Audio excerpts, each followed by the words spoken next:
we're on. There we go. Hello, everybody. Essentially, I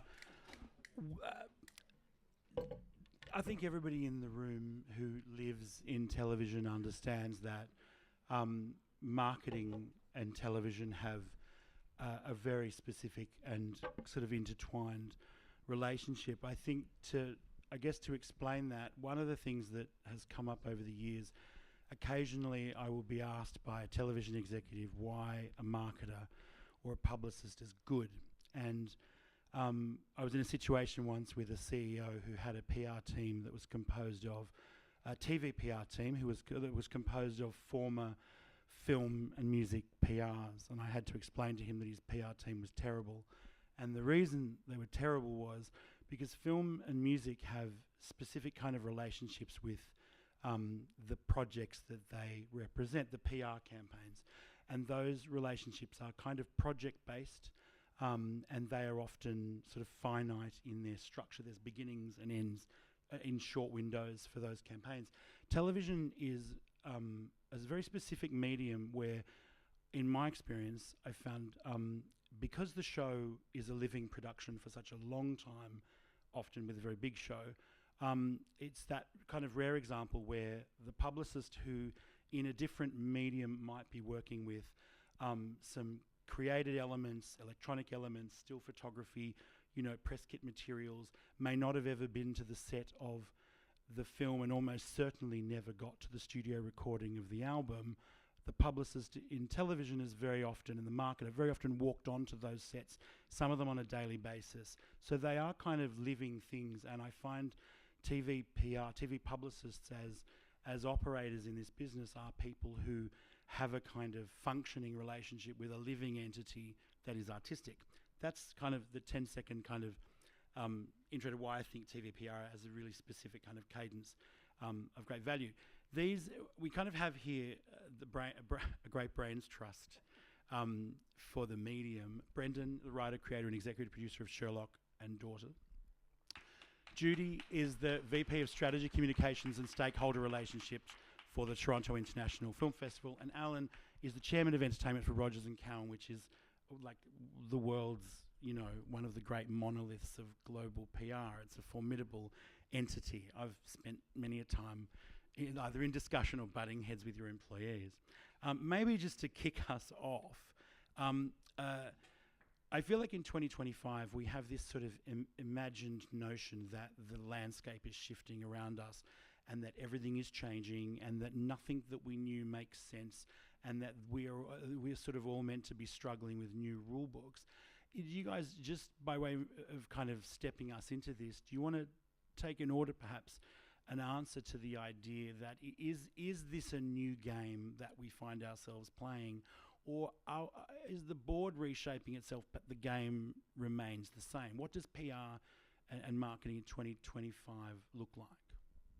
Would you like me to start? Sure, we'll take it along. Well, every day in our business is usually a new time in the business. As technology evolves, as the landscape of the media evolves, as a lot of media outlets close down, especially the print area of the media, and digital explodes, you have to alter your strategic maneuvers and implementation for different campaigns, and it's evolving constantly. So yes, it's a big change in 25, but it was a big change in 20. It was a big change in 15. It was a big change in 2005. I mean, you have to go, we work ahead of time. So a lot of our work is done with a long lead time. We may be thinking 6 months ahead. If we have a project coming out in December being launched in the fall, we're working on it 6 months at least before. If we have that luxury. Sometimes we don't have that luxury, but if we do, we'll be planning our strategy for campaigns, whether it's an award strategy or a release strategy. And we have to prioritize what that strategy is and what media and what demographic we're trying to attract to that project. Judy, what is your sense of 2025 in the playing of this game? Well, I'm going to touch on something you said and something that Alan just said. I'm not going to date myself, but I've been I've been a film publicist, and I've been a TV publicist, and I've been a PR for cultural institutions, and those are very different things. And I'm glad you pointed that out, because I think that often gets lost in the mix. That's not to say that these different professionals can't, that there's no overlap, or that they can't, move into different areas. But TV publicity is very, very unique and specific, and probably changing even more dramatically maybe than some of the other areas. I would say over 25 years, again, not to date myself, but I think back to when I started out as a film publicist in Canada. We, like I'm sure most places, had an entire section in the newspaper that was film reviews. And I grew up reading those film reviews every Friday to figure out what I was going to watch. Complementary to that, there was also a TV pullout, which is, I think, increasingly rare these days. We don't have that. So, yes, the landscape has changed quite dramatically over 25 years, over 5 years. I think our responsibility is to change with it. And, one of the things that I'm sure we'll talk about in a little bit as well, especially as it relates to media and journalism, I think over the years, and I'd love to hear from Alan and Brendan on this as well, our relationship with journalists have changed. And Michael, I'd love to hear your thoughts too, but we've talked a little bit about this. Our relationship with journalists have changed, and our relationship with journalism has changed. And I'm sure I'm not alone in this. I think it's more important than ever that we are showing our support for journalists, journalism at large, entertainment journalism specifically. I think we need it more than ever. I heard earlier in this previous panel, we're in an age of disinformation.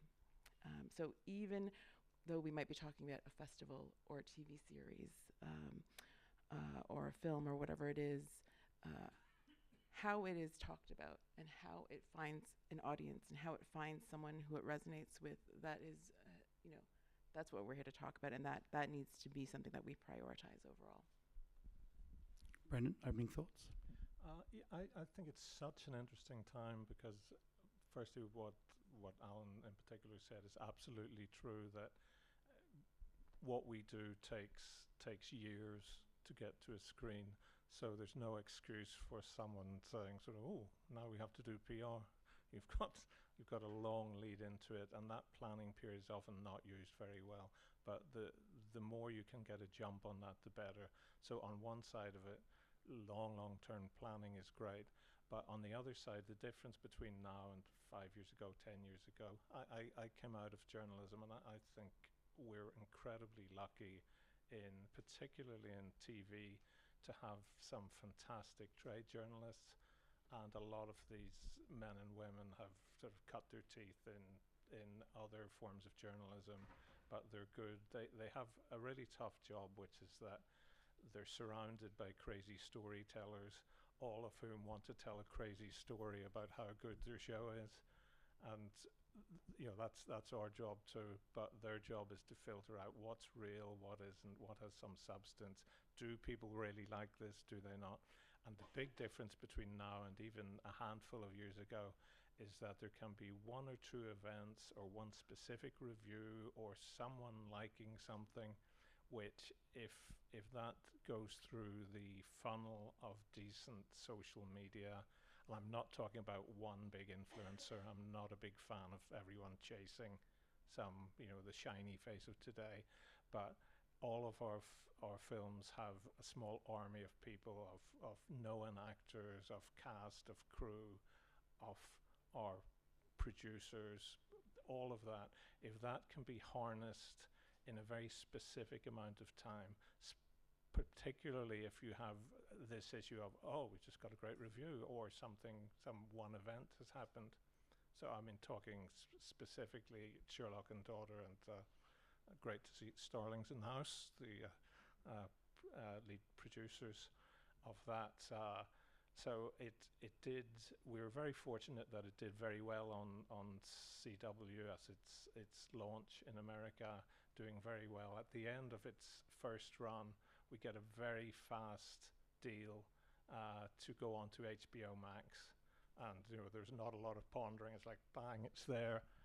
and 1 week later people liked it. Maybe they liked the idea, maybe they saw the first episode, and it marched right the way up to number 4 of all series on HBO Max within a week. And you're lucky to get that. I mean, we were talking about my favorite saying earlier was, you know, in our business there's a very small difference between being a rooster and being a feather duster.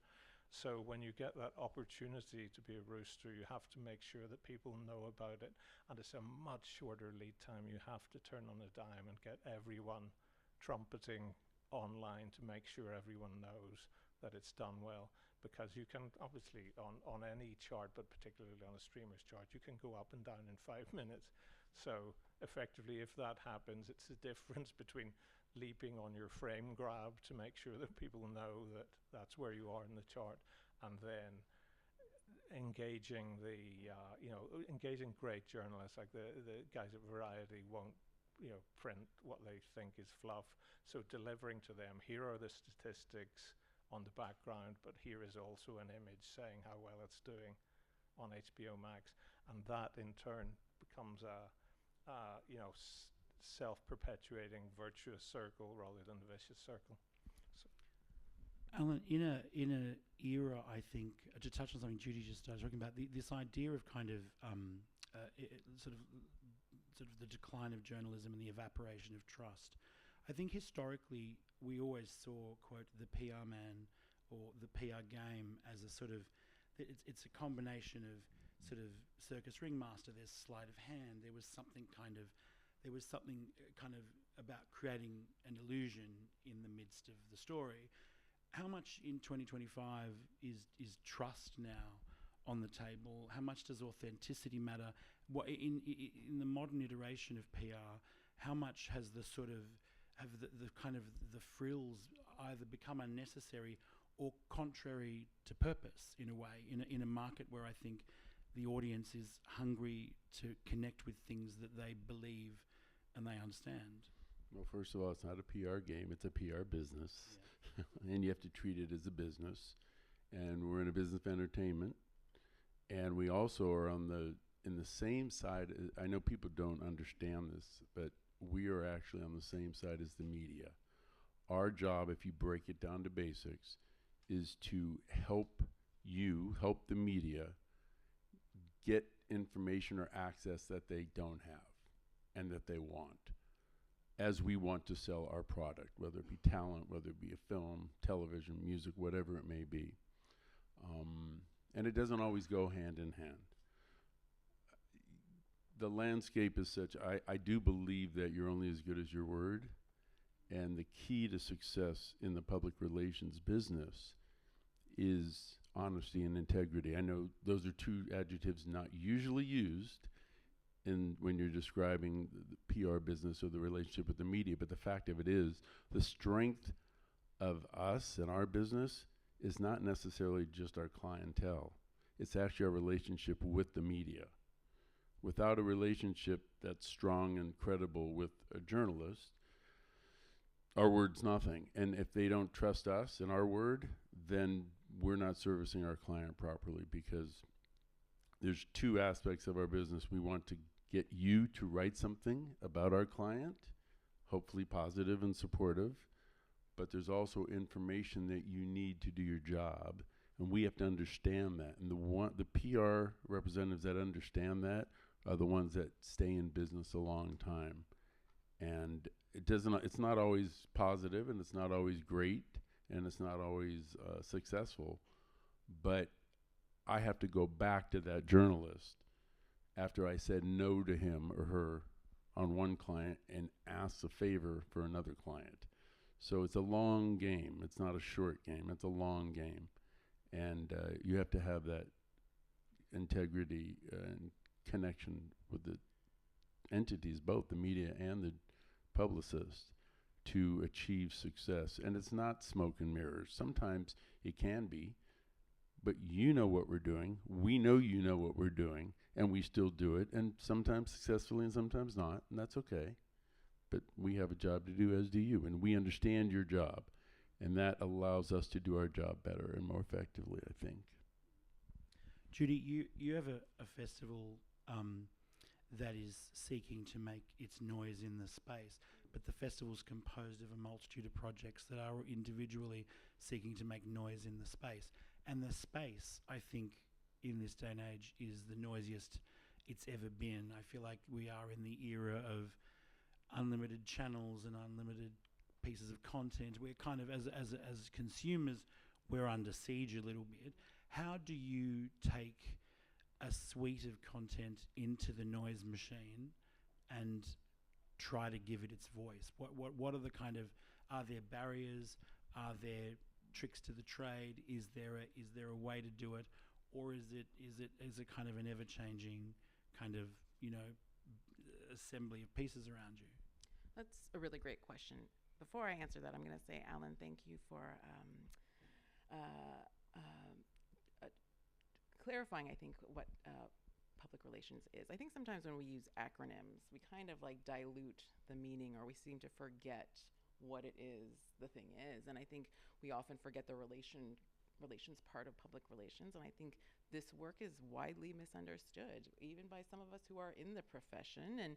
And oftentimes people think of the publicist as the person holding the clipboard at an event, not letting you in. And the work is so much broader. And you know, to your point, to get to the long game, it is about relationships, and it's relationships with all kinds of media. And again, you know, we are on the same side with journalists, and which is why, you know, to my earlier point, protecting the future of journalism is in our best interest as well. And I think that is something that is just not understood by most of us, many people in the industry and at large.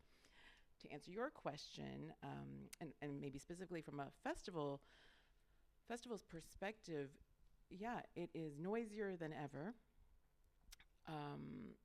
You know, as a consumer myself, it probably takes me a long time to get into a series because you're bombarded with all sorts of other content, or, you know, your time is, you know, constantly, you know, you never have enough time to sit down with the things that you want to sit down with. I think that festivals like this, there's an opportunity to just explore things that might not be on your immediate radar. One of the things that I love thinking about and working on is, you know, you know, I think it's a good thing coming out of the last few years. We have much more access as consumers to global content, right? More than we did certainly 20 years ago. And again, I'm from Canada, so we actually have even more limited access than you would think.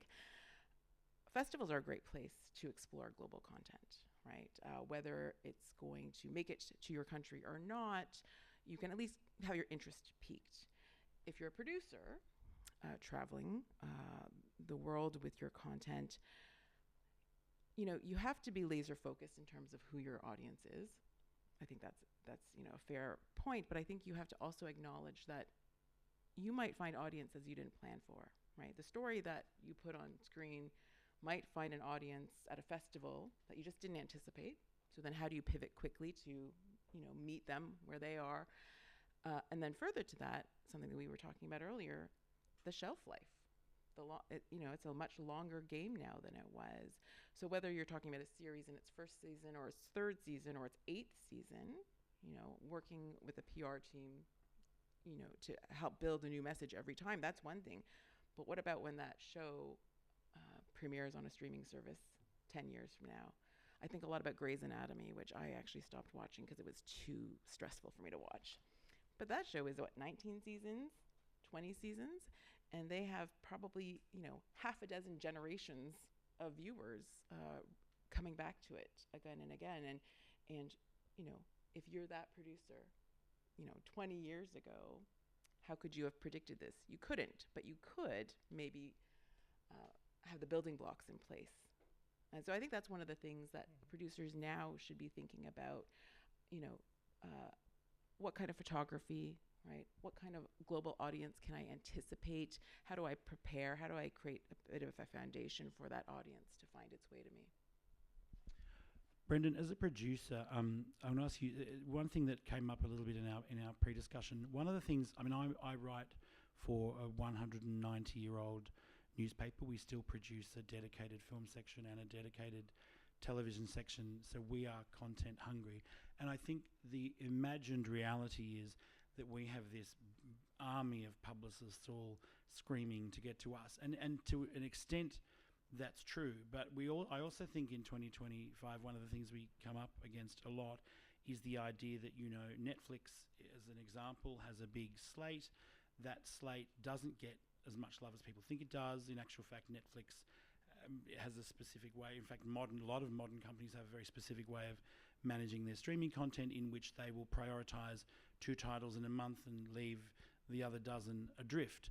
And the byproduct of that, which Alan and I talked about the other day, is this idea that suddenly, you know, personal companies that used to do what we would have called personal PR, so they were repping the actor or the writer or the director, suddenly find themselves having to kind of manage micro campaigns in support of their client, because the studio is not necessarily always there now to step in and push the entire project forward, because they're so busy on the 2 kind of, you know, flagged projects of their 15 projects.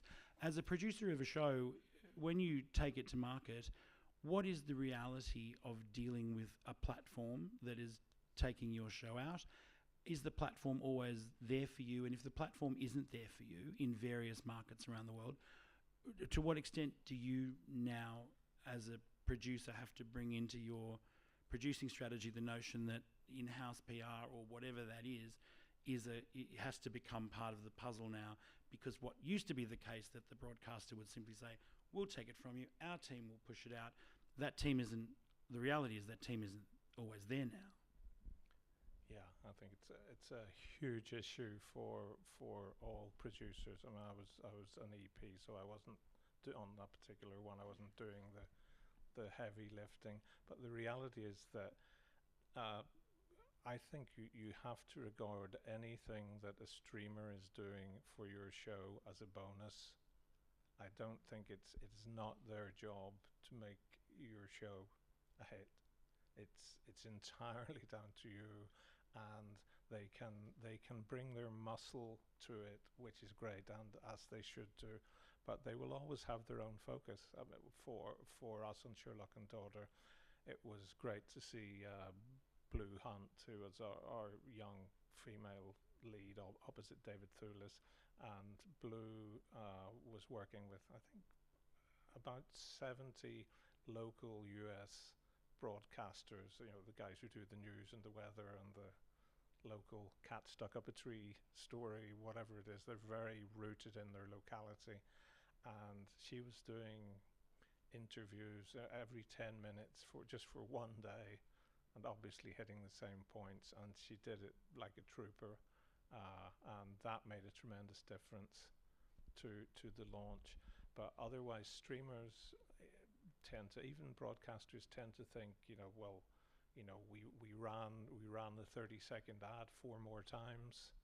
You know, what do you want us to do? It's, you know, that's their world, but your world is the outside world, particularly. And I'm banging on about social media, but it's such a big part. And I think anyone who thinks you can do this without PR companies is just smoking rope, because you can do all of your bit of it, but having, I mean, you know, someone like Alan's company, that makes a massive difference in terms of years of credibility built up.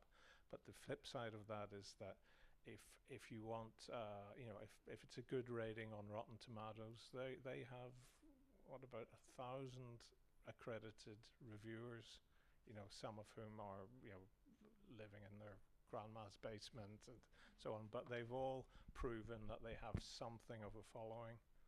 So you need to be able to plug into them, and they're just operating at their level.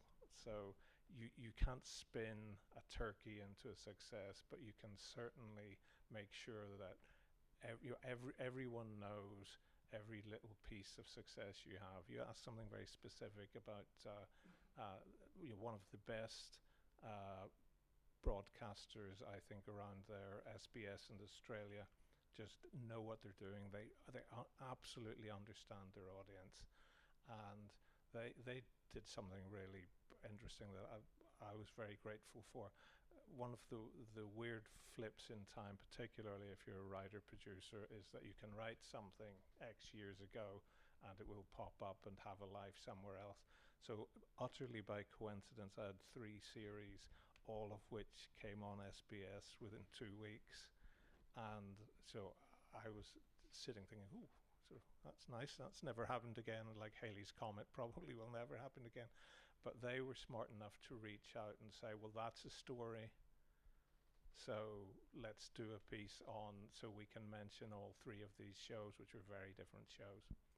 And so if you have on-the-ball PR and journalists within a broadcaster, they see a story and they know that they're not trying to sell something. They're saying, here is the reality.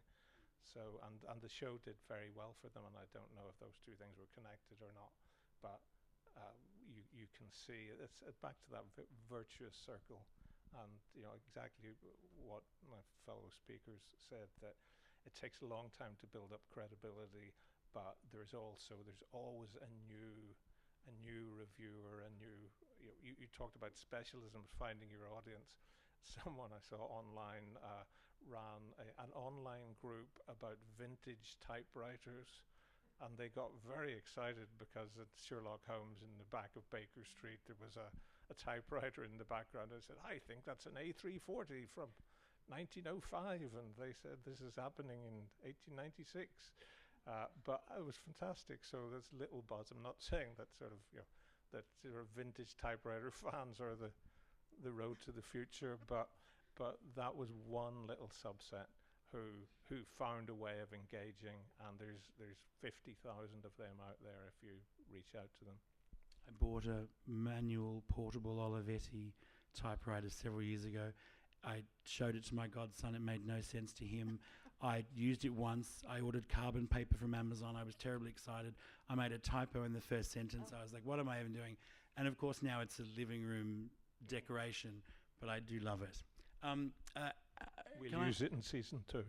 It's a gorgeous machine. I mean, that's a weird thing. Anyway, Alan, I want to tackle, and I think at this point you guys should all just kind of jump in where you feel you should. Well, can I jump in on one thing? Oh, yeah, of course. Quickly? Yeah. The typewriter Facebook group or whatever group it is. I mean, I think that is, we're talking a lot about media right now, but there is more to public relations than dealing with media. There is also finding these special interest groups for a series like yours.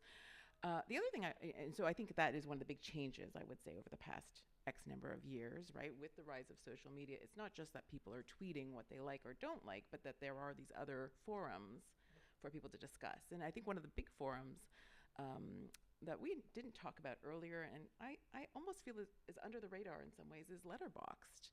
The idea that we have a lot of journalists on Letterboxd, but we also have a lot of film lovers, TV lovers on Letterboxd sharing their thoughts, their reviews, their opinions, and that I think is a great opportunity to sort of get into it. Again, there are a lot of journalists on there, and I think that's probably one of the biggest strengths. But there is, a new opportunity to talk about what you like and share recommendations. So the rise of social digital has definitely changed things. But I think oftentimes we talk about it in a bad way, and it's not bad at all, right? Typewriter groups on Letterboxd. I don't know. I want to ask a kind of almost sort of existential PR question, which is all PR good PR? And I guess the flip of that is, because we live in a universe now, I think, where we've seen some programs take the no PR strategy, which is that they want to kind of land in silence and let the audience find them. And I wonder if that is, is that no PR, or is that in itself a PR strategy in terms of how they're kind of playing the market? But from a kind of the perspective of someone who runs an entity that looks after brands and personalities, sometimes in volatile and uncomfortable situations, is all, it's kind of a classic question really, is all PR good PR, or am I out of my mind? I don't know. Why don't you ask Sean Diddy Combs? Yeah. All PR is not good. Is not all good PR. There's a lot of jobs being canceled and people losing opportunities because of whether it's mistakes they've made in their lives or on the job or uncovered by reporters over many years. Not good PR. Now, that being said, sometimes a negative can bring attention to somebody or a project that you can reverse and turn into a positive. And suddenly they've heard about a show that they may never have heard about before because of an incident. It depends how you take it and where you go with it. Obviously, if there's a criminal involvement, there's not a lot you can do. That just takes a lot of time and patience. And sometimes you can rehabilitate. People love a story, you know. But in general, no, definitely all PR is not good PR. But a lot of it, sometimes you mentioned, you know, sometimes they want to keep the show under wraps and they want it to be discovered. That usually means they don't have a budget and to support the project. Sounds great.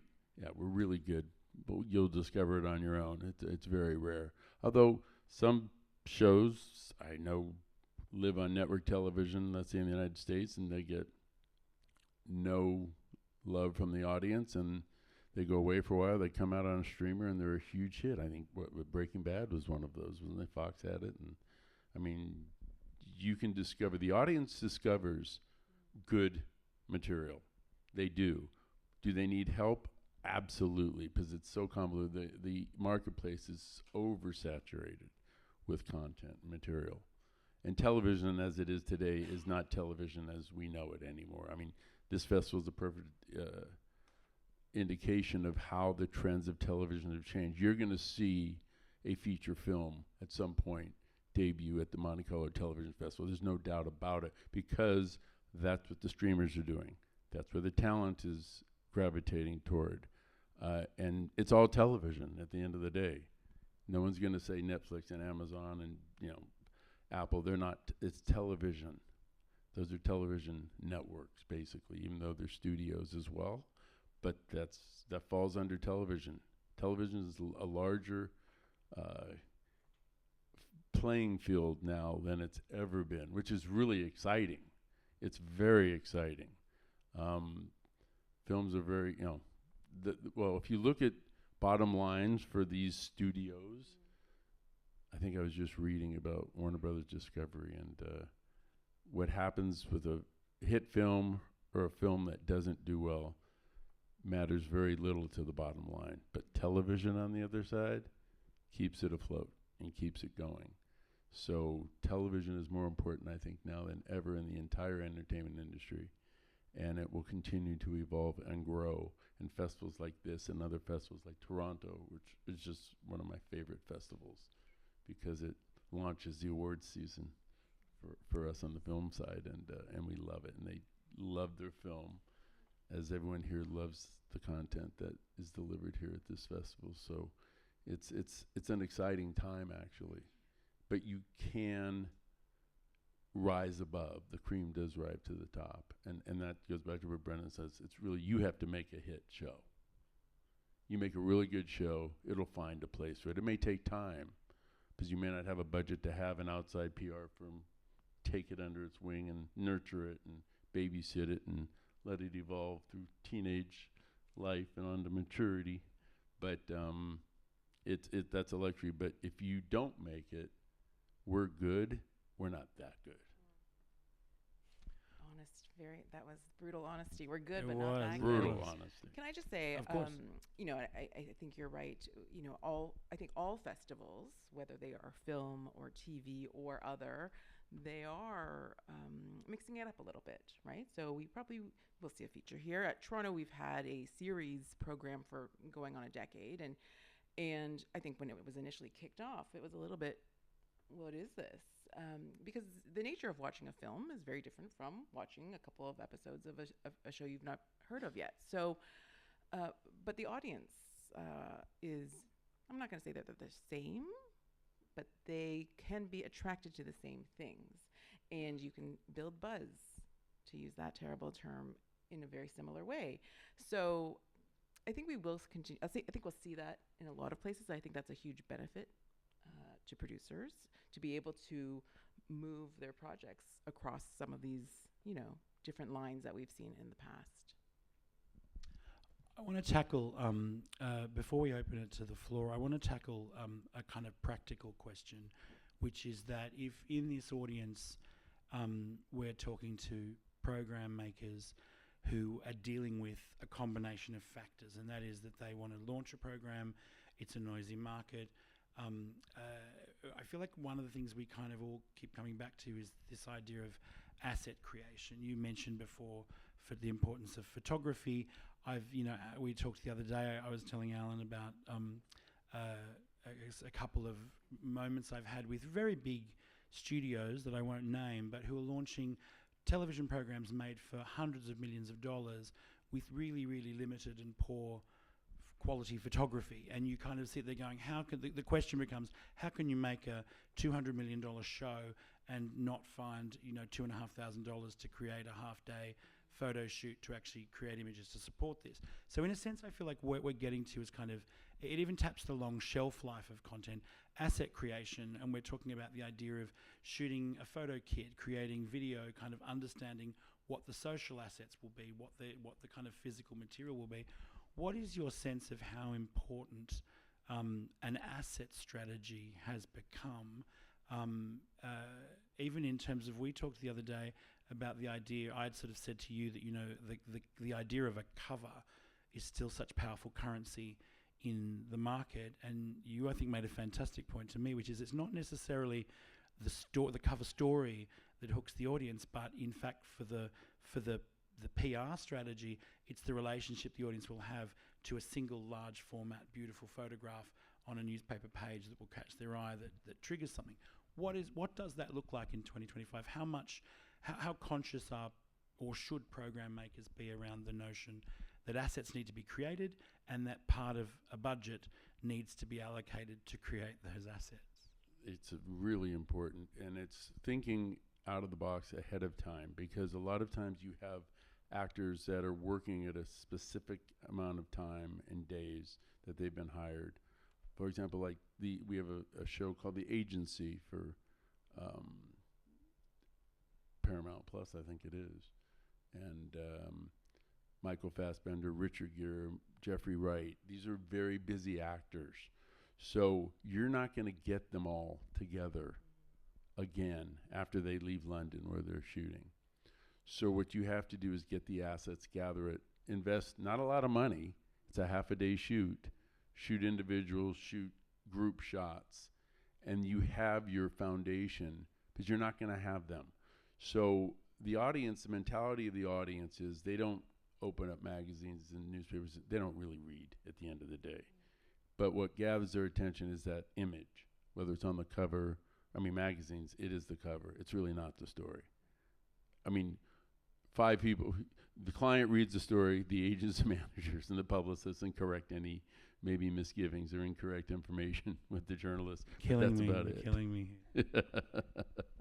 But it's if you have that, you have the foundation to launch a campaign, and then you can do other stuff virtually with these actors. Look at this show, huge hit for HBO Max, Euphoria.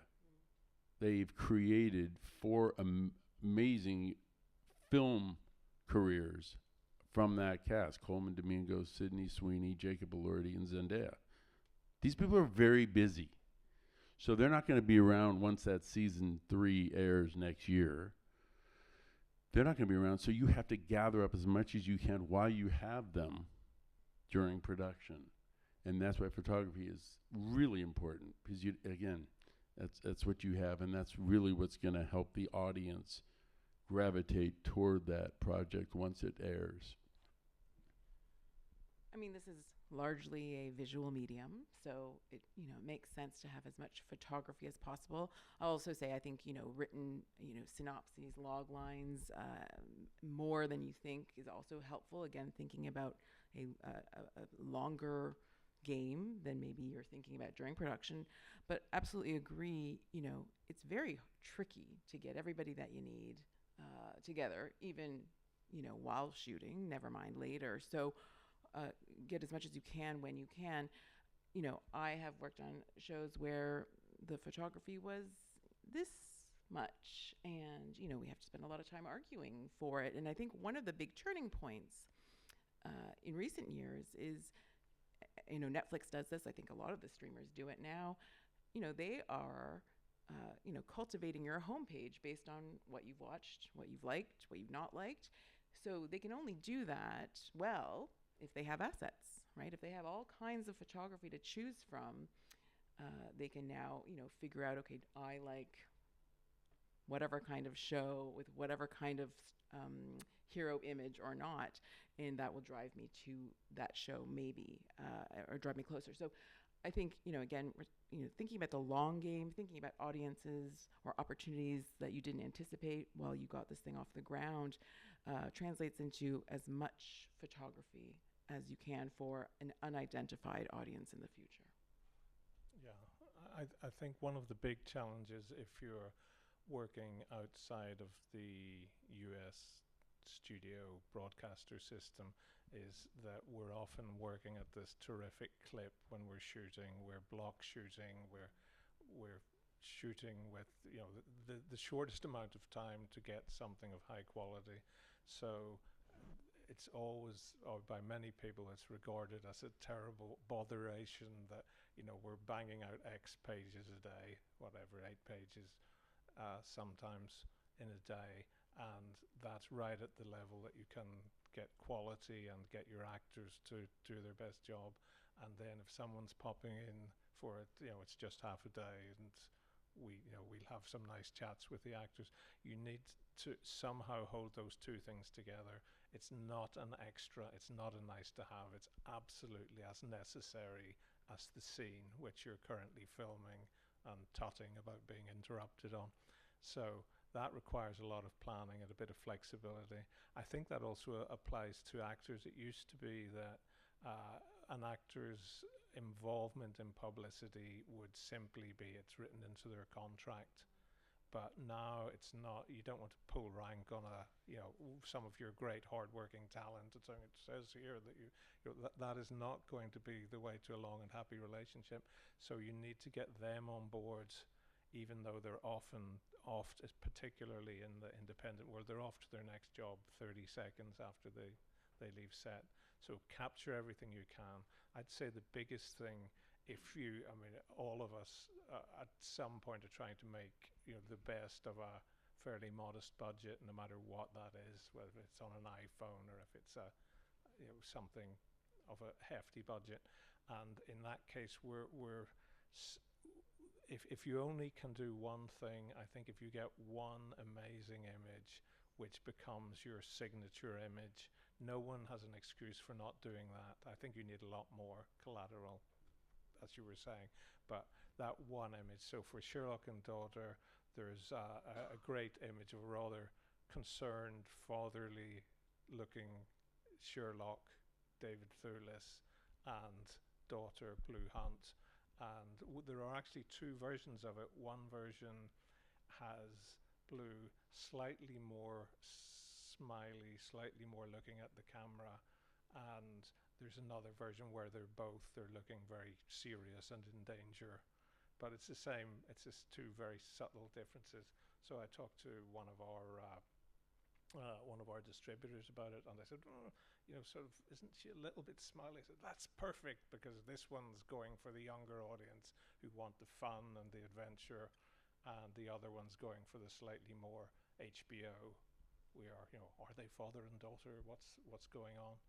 So, and that was our flagship, and that's the image that's everywhere. So everyone can do that. Mm. We might, does anyone have any questions? We might, if anyone has a question from the floor, we'll take one, and then we'll wrap with one last question up here.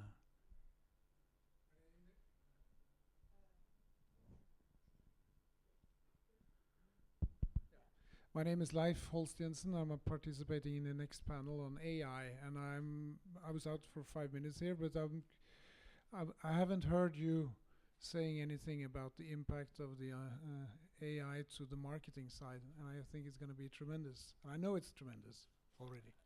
Joanna's smiling because she knows the dot points we had. So we will close now to hand over to the next panel with that thought, which is, and we don't want to overshadow the AI panel's opportunity to talk about AI at length, but to finish then maybe we can just put to you guys a hypothetical scenario. And the question is, can I AI my PR, or is it a ticking time bomb? Like, do you have just some closing thoughts to lead us into the next panel on the way AI might affect PR, the ways in which people might reach for it as a tool and as a cost-saving tool? What are your thoughts? I'll try and be brief out of respect to the next panel, but this was one of our pre-conversations. We started to get into it, and we just kept going and going and going. AI is a tremendously helpful tool in the public relations business, executing our strategies and our campaigns, and it will only get better and better. We actually are training our staff in AI especially for a lot of the work that will be done for us. You can't AI PR. The other side of the coin, it's a big problem for our talent department, because suddenly our clients' images, voice, likeness are being used when they shouldn't be used. They don't have any legal right to be used, and we find ourselves dealing with a lot of litigators and lawyers with name, image, and likeness for our talent clients, because suddenly you have a client telling the audience to send money at this charity and make contributions to their campaign, and there's no such reality-based, there's nothing reality-based on that request. And we do literally have found people sending lots of money because Brad Pitt or Mel Gibson or Judith Light or whomever is asking them to do it, and it finally reaches us, and we have to put a stop to it, and it's lawyers getting involved. So it's a huge problem. It's a huge problem in the industry in general, in every industry. But that likeness, when you have an actor, and you've seen it, you've all seen it, examples of it, that are not good. So a lot of people are actually trying to buy their image and own it and participate in the revenue of it. But it's all right on the brink. Judy? I'm going to go with no, we cannot AI our PR. I think that we have to be on top of this as it continues to evolve. AI and algorithms, I think we have to be engaged with it. We can't be sort of head in the sand and caught off guard later. But film, TV, music, these are storytelling, which is a human, the human art. One of the things that sets us apart, and I really believe in that, the storytelling. That is largely what we do as PR, public relations professionals as well, right? We're nurturing relationships with the media, but we're also helping to tell the story of your story. So I don't think that can be replaced. It can come close, but I don't think it can be ultimately replaced by AI because it taps into something we talked about earlier, which is trust, accountability, credibility with one another. So I would like to protect the human element, the relations element, as much as we can. Brendan? Yeah, an epic subject in a soundbite, but if we do not, as human beings and as creatives, take AI by the scruff, both legally and morally, it will eat our lunch. If we do not have that control, which is absolutely in doubt at the minute, we will regret it. We will rue the day, and everyone thinking, oh, it'll be all right. I mean, if you think about Pastor Niemöller, first they came for first they came for the voiceover artist, but I wasn't a voiceover artist, so I didn't speak up. And then they came for the writers, but it was only really the genre writers, so I didn't speak up. It will eat your lunch eventually, and I think sooner rather than later, unless we have some level of human control, again, both legal and moral. And so I would issue that a rallying cry, and it's just my opinion, but if we do not do that, there is serious trouble ahead. 1/2 second on one specific story from Sherlock and Daughter. When I was looking at the early reviews, one popped up, 7 pages talking about each actor going through how they prepared for the role, what they did. So it's a period piece. One piece. This young actor is a bit like Q in he's a boffin inventor, but in Victorian times. And in one episode, watch out for episode 6, where he cracks a cyber lock with nothing more than his iPhone and a piece of dental floss. And then I started to look at it, and it was just pure AI. So there was 80% of reality in there, but it had nothing to do with it. It was quoting the actors, how they prepared for the roles. And I was able to know that, but the average person saying, is this any good? So we are entering swampy territory, and the only thing we've got is sticking together as humans. Amazing. Brendan, Judy, Alan, thank you very much for your time today.